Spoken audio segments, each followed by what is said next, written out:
Salam sahabat Golden Gate Channel yang dikasih Tuhan. Puji nama Tuhan, saya bersyukur dan bersuka cita kembali bisa menyapa sahabat terkasih dalam kasih dan anugerah Tuhan. Ya, sahabat kasih Tuhan, saya selalu berharap dan berdoa agar sahabat senantiasa dalam keadaan baik dan sehat dan senantiasa diberkati oleh Tuhan kita Yesus Kristus.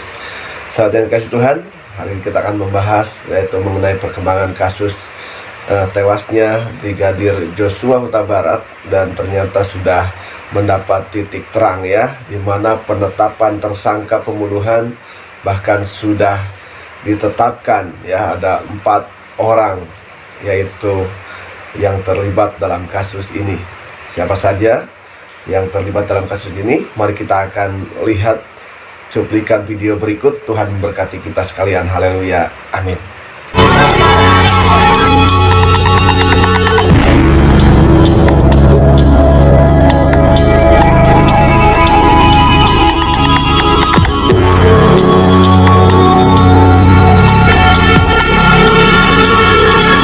Tim khusus menemukan bahwa peristiwa yang terjadi adalah peristiwa penembakan terhadap saudara J, yang mengakibatkan saudara J meninggal dunia, yang dilakukan oleh saudara RE atas perintah saudara FS. Saudara E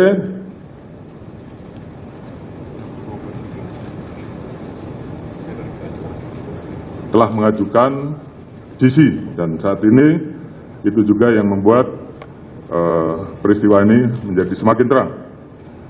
Kemudian untuk membuat seolah-olah telah terjadi tembak-menembak,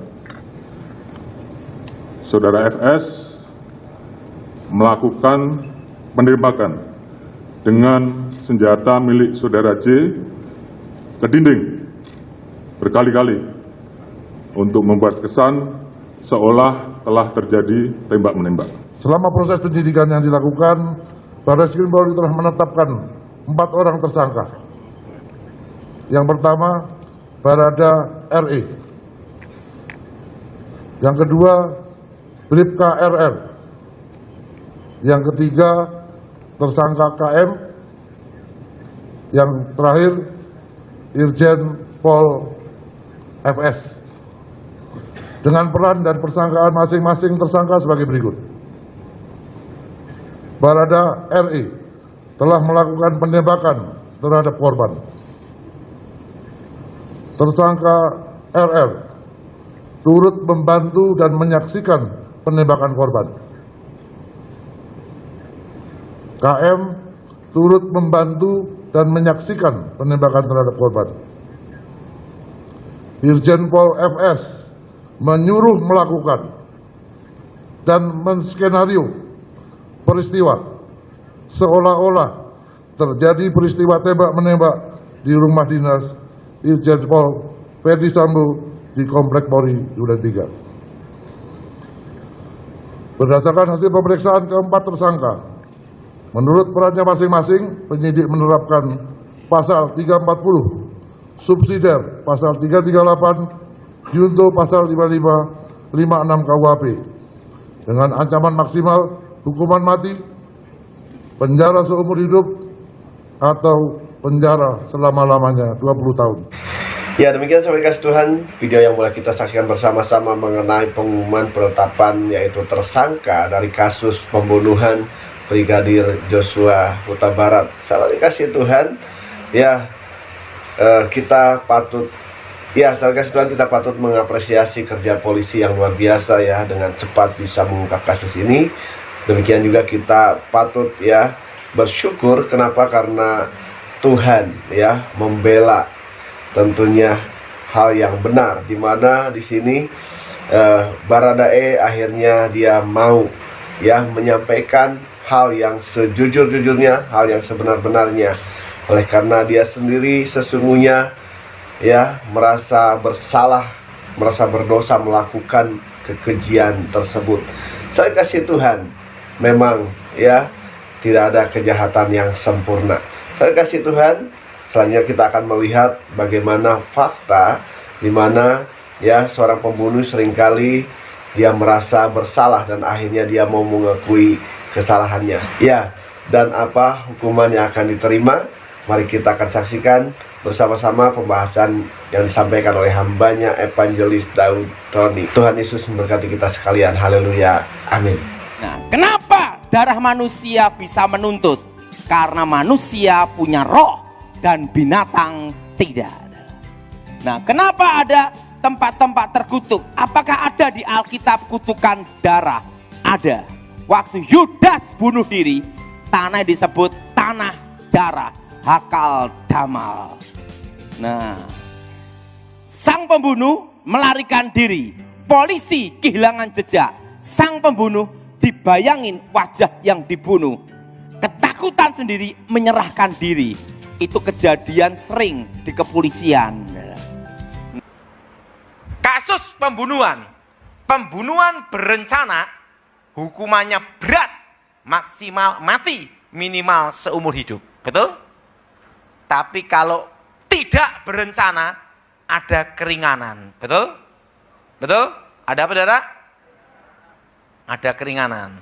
Nah, tetapi ingat, kalau yang bunuh orang gila bebas. Karena hakim tidak bisa ngadili orang gila. Kalau hakim bisa ngadili orang gila, hakimnya apa? Nah.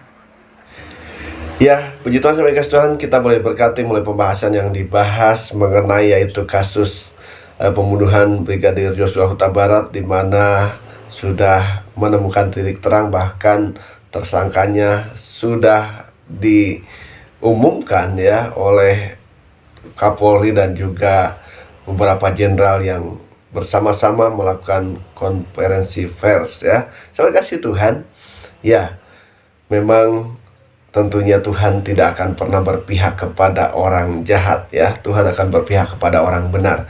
Kita bersyukur karena di sini sering kasih Tuhan, akhirnya Tuhan membukakan ya hal yang manusia coba tutup-tutupi ya. Manusia coba rekayasa, tetapi Tuhan bukakan dengan caranya yang luar biasa. Tuhan, firman Tuhan di dalam Mazmur pasal 34 ayat 20-21, demikian bunyinya, Tuhan membela orang benar, menghukum yang jahat. Saya kasih Tuhan, ya kita bersyukur karena apa? Karena apa yang menjadi kerinduan daripada keluarga Brigadir Joshua, Tuhan sudah jawab, di mana kasus yang sesungguhnya ya ditutup-tutupi ya, penuh dengan kejanggalan, dan akhirnya terungkap. Saya kasih Tuhan ya, kiranya polisi akan terus bekerja dengan yaitu tegas ya, menghukum sesuai